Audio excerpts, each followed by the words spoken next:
اس video میں آپ کو بتانے جا رہے ہیں کہ غصے کے بارے میں سائیکالوجی کیا کہتی ہے۔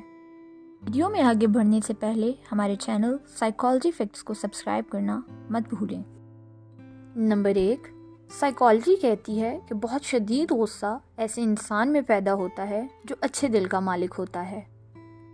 نمبر 2، سائیکالوجی کہتی ہے کہ اگر کسی کو بات بات پر غصہ آ جاتا ہے تو اس کا سیدھا مطلب یہ ہے کہ اس کی زندگی میں محبت کی بہت کمی ہے، اس لیے اس کا دماغ بار بار غصہ دلانے والے کیمیکل خارج کر رہا ہے، تو ایسے انسان کو پیار کی بہت زیادہ ضرورت ہوتی ہے۔ نمبر 3، ریسرچ سے پتہ چلا ہے کہ غصہ دکھ کے بدلے ایک اچھی دوائی ہے۔ اس کا مطلب یہ ہوا کہ انسان درد سے بچنے کے لیے غصہ کرتا ہے۔ نمبر 4، جن لوگوں کو پرفیکٹ کام کرنے کی عادت ہوتی ہے وہ ہمیشہ غصے میں رہتے ہیں۔ نمبر 5، ایک دفعہ غصہ کرنے سے 4-5 گھنٹے تک قوت مدافعت کمزور ہو جاتی ہے، یعنی غصہ کرنے والا انسان 4-5 گھنٹے تک کمزور محسوس کرتا ہے، جیسے اس کی ساری انرجی ضائع ہو گئی ہو۔